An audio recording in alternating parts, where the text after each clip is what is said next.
Hello, this is Max Drake. I want to talk. My next video will be actually on this timesheet app, which I'll actually be building. When I did this the first time round, I want to talk about some general information and overview on the Honeycode app of traps that I fell into that I really want to stop you from doing.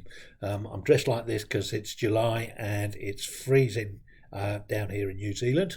And being in the southern hemisphere, so it's a bit more nippy. Based on that, the other thing that I just want to tag with you is that I've started a Patreon page, and I would like you to support me. I've got a bit of a track record already. I've got 124 videos that I put out there, and the videos on free or low cost productivity tools and programs to help you work more effectively. No code or low code, or just free programs and things that just make your life easier in the digital world.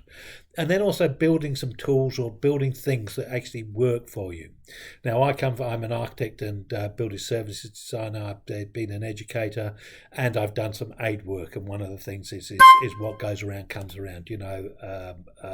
I feel I've been very fortunate in where I've got to in life, and so it's the putting back. And I think 124 videos that I've done to share with other people, I would like to see at this point in time, since I'm on a very low stipend, to actually have some support in return. So it would be nice to have. And again, the other thing with this is that to a certain extent it changes the model. You become a patron, so therefore I'd like your input because you're the ones paying for it. So I'd like some feedback.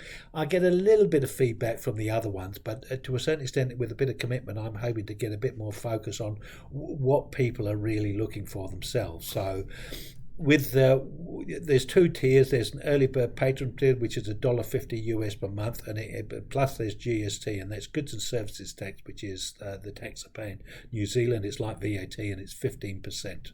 So that's on top of that.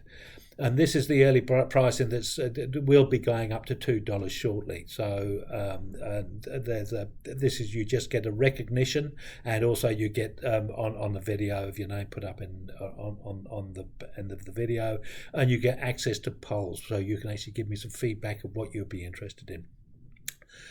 There's an early bird all access patron one, and this is for a pricing tier, and that'll go up to $5 shortly. Now this one, you get the recognition, you get the access to the polls.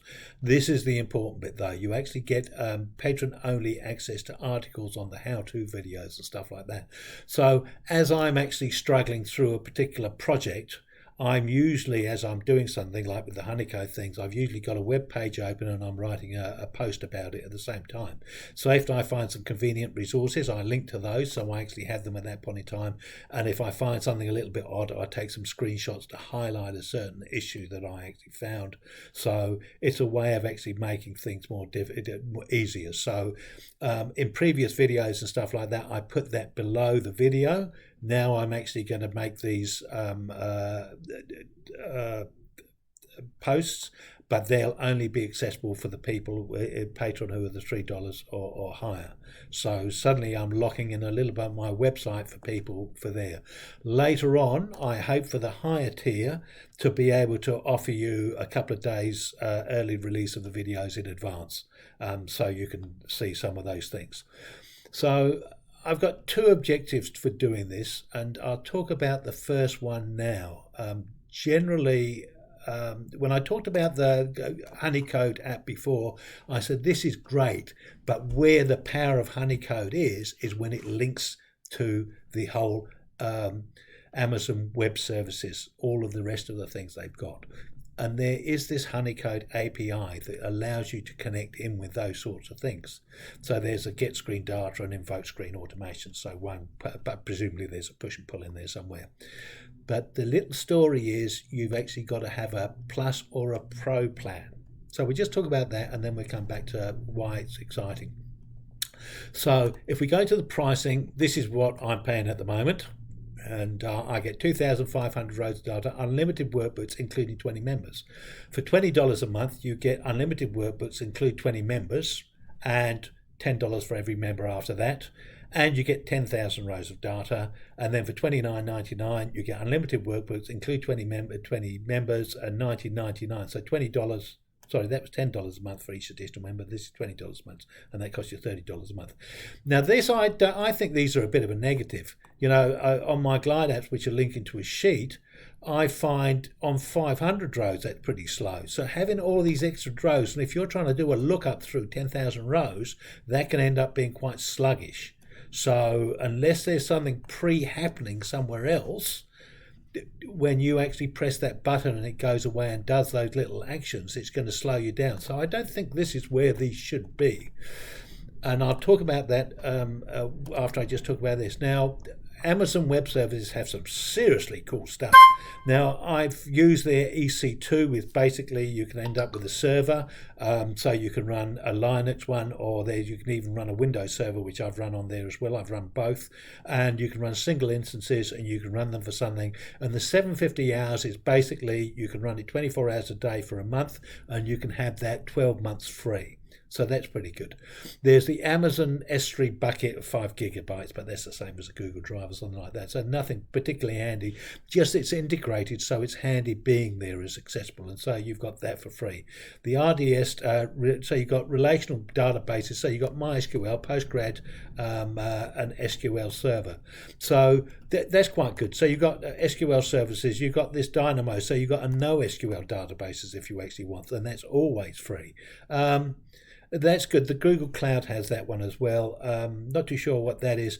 This one here is seriously cool. Now, the Lambda Functions. Now, this is something that I'm just starting to get into. These other ones I'm not too sure. But there's other pages of things, so maybe there's more. And there's some Internet of Things and stuff. But these are the ones that I played. I played with that. I played with that. I haven't necessarily played with that, but I play with that, the databases and things. So they're really handy to do. These are the powerful things which would work really well with Honeycode. Now, Google Cloud Functions are the equivalents of those from what I understand.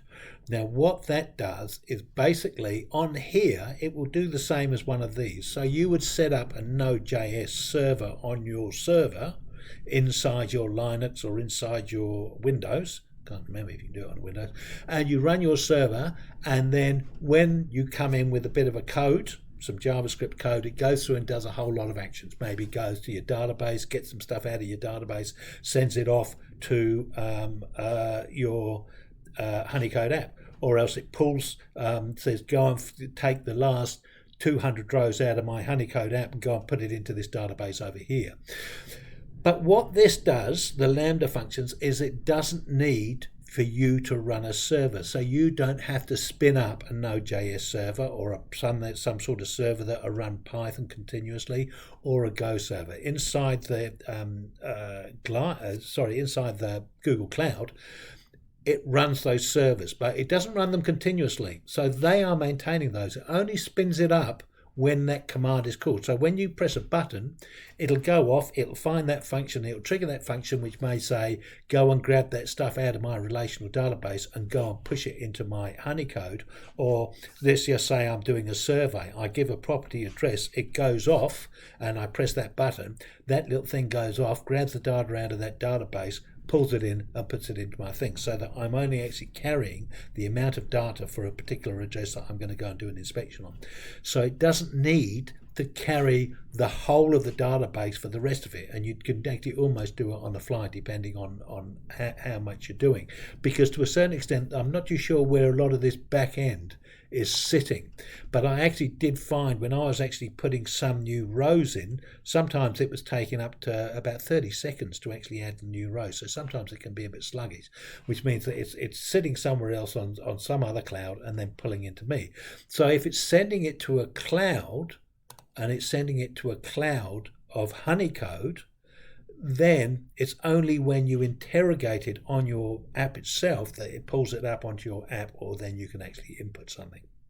So this is where I see some of the power happening, which would be very good with thing. So I'd like to play with these. So I would like some people to consider supporting me so that I can actually pay this per month to actually do this. Now, the other one that I was actually just thinking of, I've actually only got my account and a dummy account so that I can test it somewhere else. But I think maybe I can actually do link to 20 or 15 or 18 other people and build an app that they can then test out and use to see if that's what they want. So maybe that's something to consider with, and I would do that with somebody who's on the higher member scheme and stuff like that. So that's another reason that I actually want some support. The other reason I actually started the support is I used to have this lovely dog, and he died about a year ago, and he was a lovely companion, and I'm about ready for another one now, but I can't afford it. So I need money for vet bills. I need money for, just for injections and all of that, just to keep them healthy, and for food, and for registration, and to actually purchase one with a nice nature. So I would like some support on that. So those are the two reasons I'm being a little bit interested in those sorts of things. Now, the other thing that I want to talk about is just this spreadsheet as well. This is not a spreadsheet.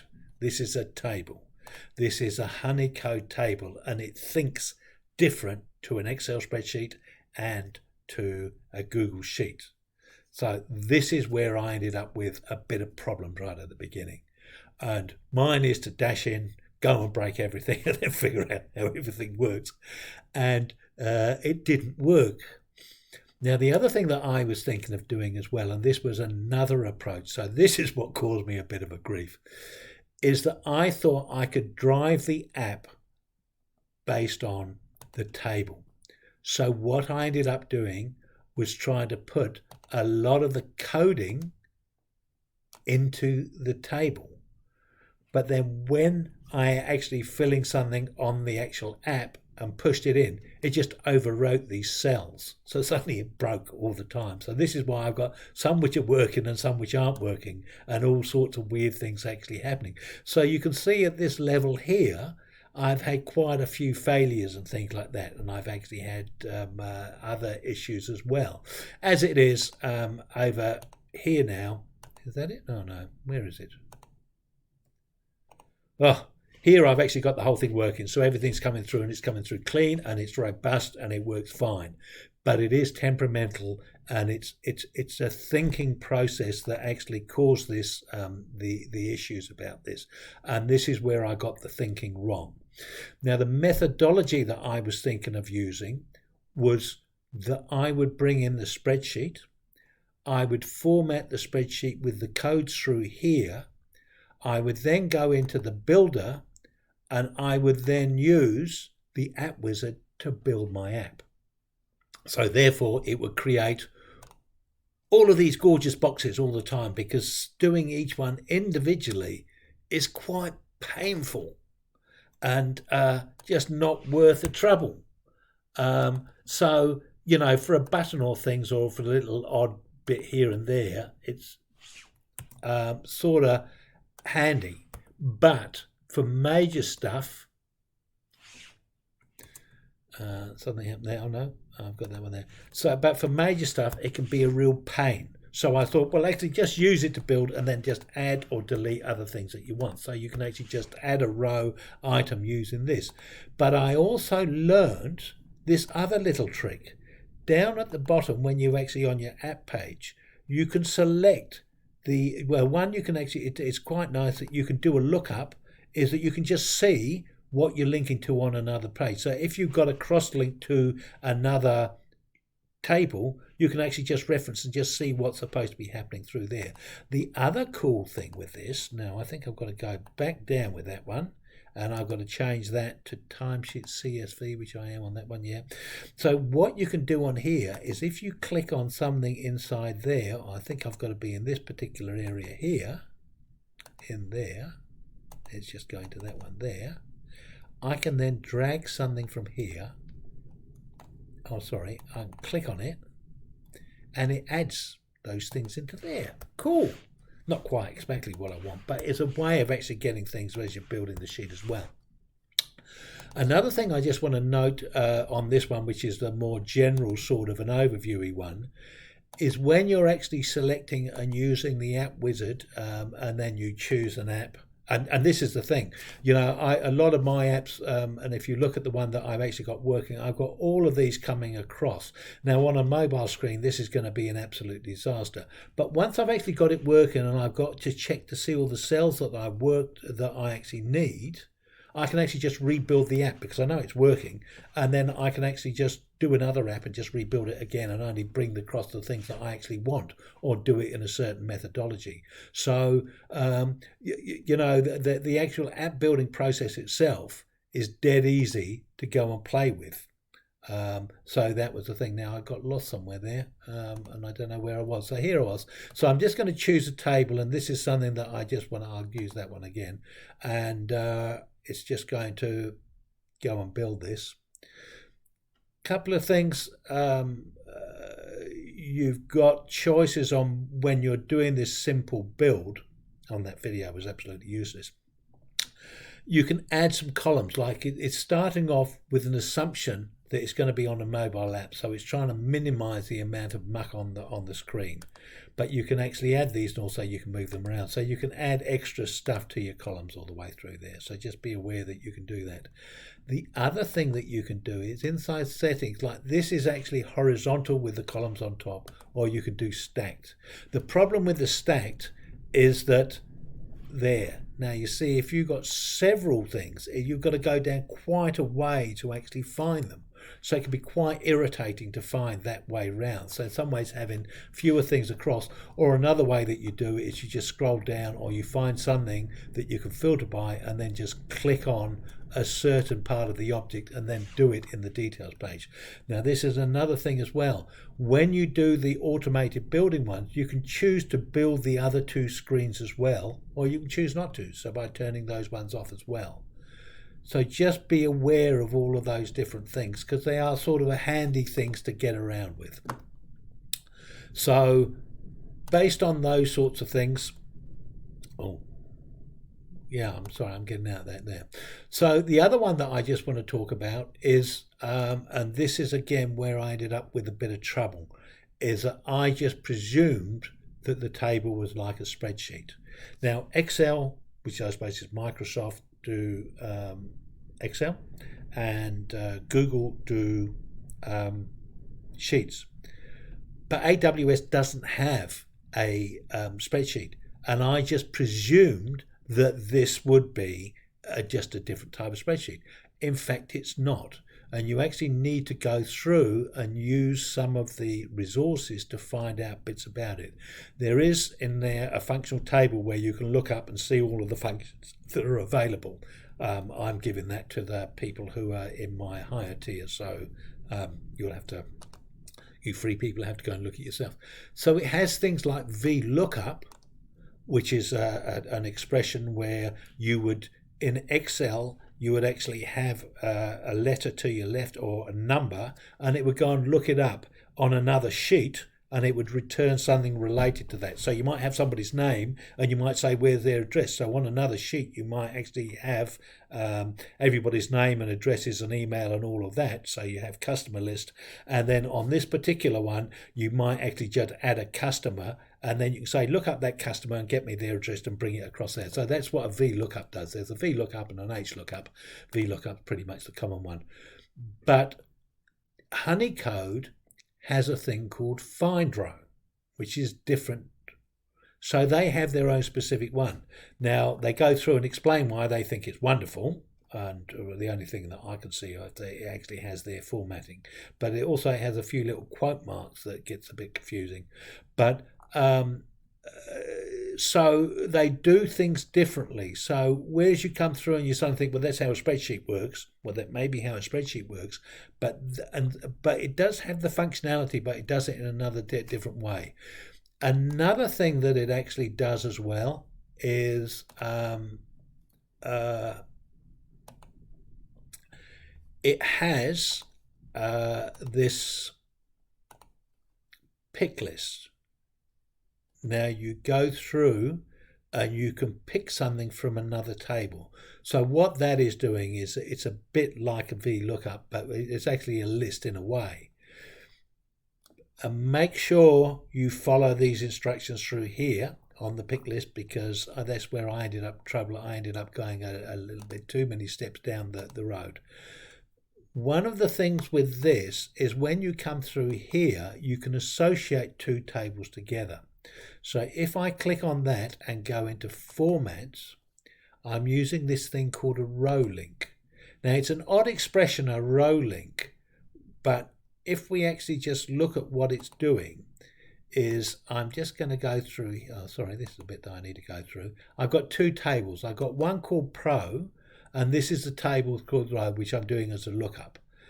And just be careful with Pro, it's looking up the first column. So if you want it to look up clients, move the clients or move clients to the front. So it's now going to look up code. So if I just go back to my TS one, you'll see it's looking up code. So whatever's in the left-hand side is what it's looking up. There might be a formula to actually modify that, but at the moment, I'm keeping it simple. So it's looking up. So I'm associating these two sheets with each other. But, oh, sorry, go back to the other sheet again. This is the thing with the tables. So when we go back to the other tables, to associate that one through with that one, you go into Format and you go Row Link. Now, the reason why it's called row link is it's quite interesting. Not only, so if I actually go and check something here, oh, sorry, I've got to cancel out of there. If that's there, it sort of lets into you. So if I come through here, you see not only, you know, even if I pick that, if I pick Zoe, it actually picks CDF. So it's actually only picking from the first column. But what it gives you is anything in that other table, it gives you the whole row of data. So whatever you've chosen, whichever row you've chosen, this other data is accessible without actually having to go through and call to the other sheet. So what I can actually do through here is that I can go equals project name, which is that one there. And then I can go, I think it's called, oh sorry, and you've got to go square brackets there, and I think it's project code. And if I go enter, no, I've got a feeling that one's called code. I was abbreviating things because I kept on building it and making it wrong. And it will give you the result. Now that's actually just looking at that point there. But because that's got all of the information from extra things, so that's really wonderful from the point of view is if you're actually, for the lookup that you've got with the client, you're suddenly thinking, well, I also want to have client address in there. So client address or shoe size or whatever, X, Y, Z, that automatically becomes available to the other ones. Now, why is that useful? Now, one of the things is instead of actually having to go through it, if you're pushing this out of Honeycode into a database, you can just say, just grab certain lines. So you can say, well, based on a certain filter of anything between so-and-so dates, go and grab all of that information and take it out and go and push it into a database where we've got the Honeycode API linked to something else.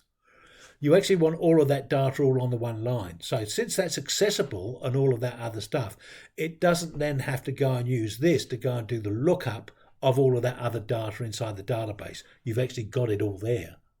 So it can simplify some of the things. So there's some of the things here which are quite powerful and there's some smart, there's a bit of smarts with it, but other things are a little bit cumbersome. So just be aware, well, again, you may not come with these preconceived ideas. I came with the preconceived ideas and I crashed and burnt. Look at this, just rubbish in all of these sorts of things and all sorts of stuff.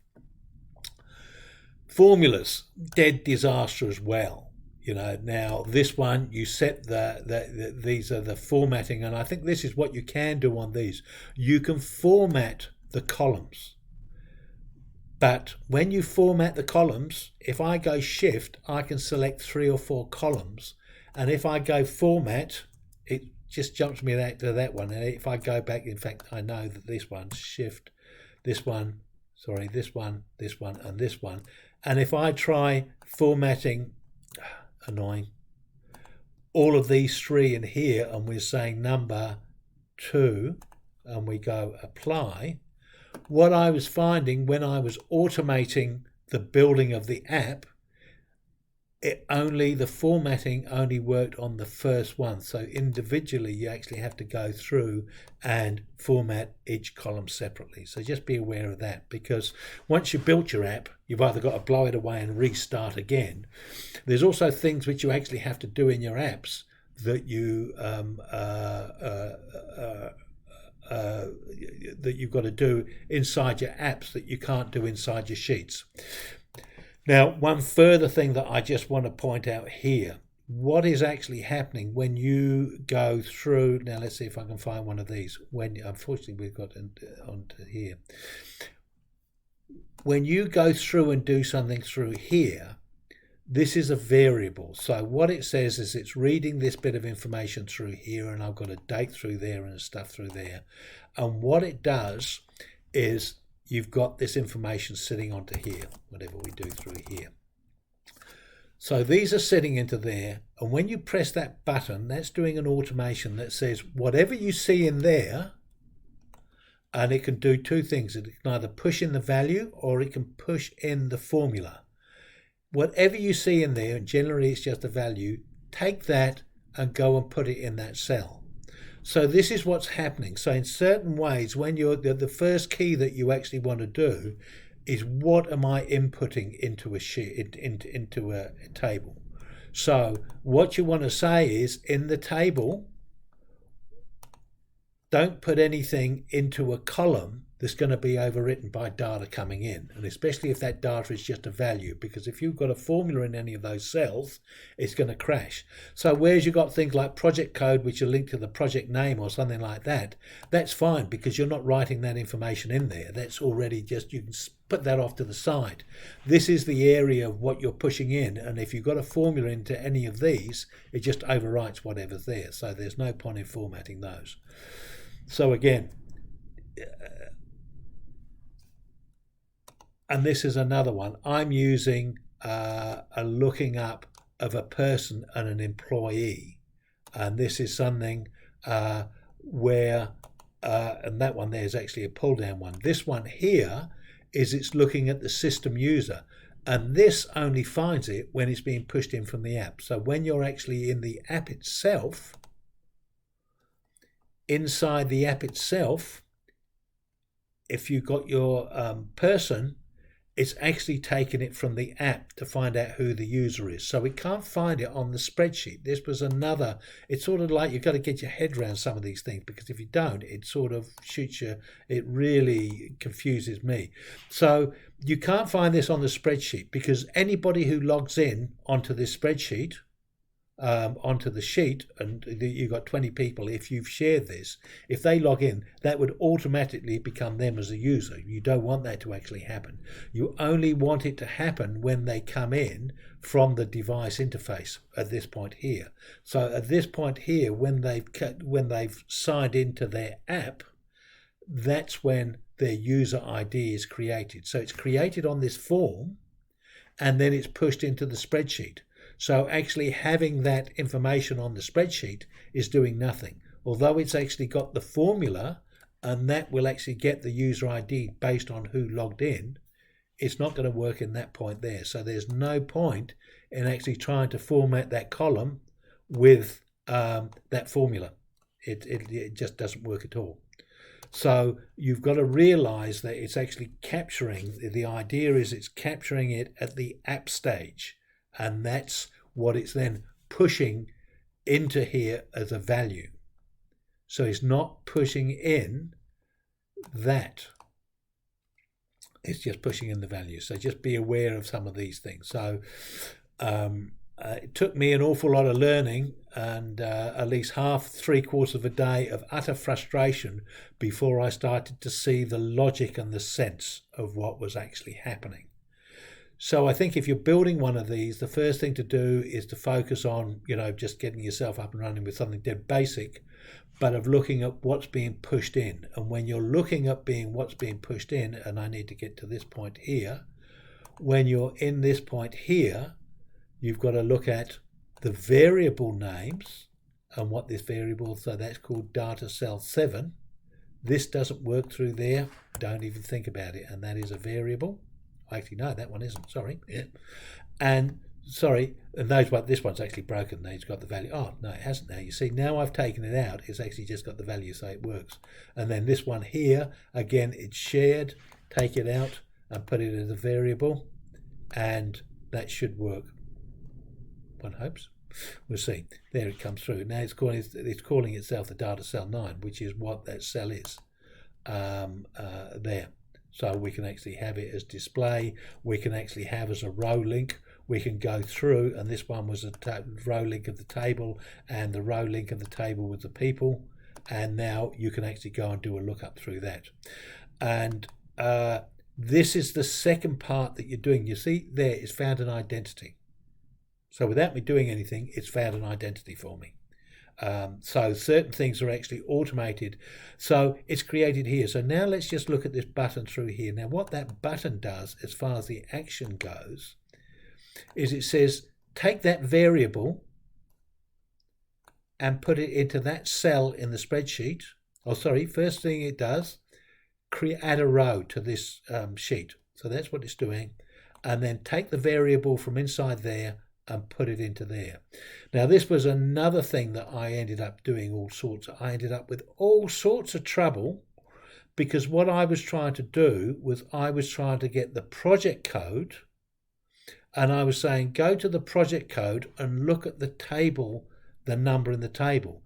But what I actually had, because I was looking at the project code in here, inside this screen here, I should have said look at this variable, whatever's chosen into there. Now go and find me the code or the client name associated with that project. So that was one of the things. I wasn't associating the project code that I was calling from here on the spreadsheet. I can do it, whereas I was doing it over here. This is just looking at that cell. And that's only created after that's created. So this only comes through after that one comes through. So that will work through there. But when I actually had it as part of the app and I had it on the screen that I was pushing data in through here, and I was putting the project code, that's when I was getting the error, because it wasn't looking in the right place. So I was just getting rubbish coming through. So that should have been looking at the variable here. So if I select a variable, that will now look at that variable and tell me what it is. Now, because it's on this screen here, and inside that automation, I say take from there and put it into that cell, take from there, put it into that cell, etc., etc., etc., etc., all the way down. It's taking from that cell and pushing it in. So it pushes in the correct one. So that's why it's happening, that it's actually putting in those in that process. So when your first thing that you need to do is look at the sheet and look at your automation through here. That then populates fast of your table. Then you can play around with doing other things, adding other things, doing something else. So just be aware of that. As I said, it's a mental shift to how their process works. And once you get onto that, it all works a bit better. Anyway, I hope that's been of interest to you. I hope you consider possibly signing up for a membership and becoming a patron. And the next video will be the actual building of the timesheet app from woe to go. So thank you very much for watching. If you found it useful, can you please give a thumbs up? And thank you. If not, don't worry.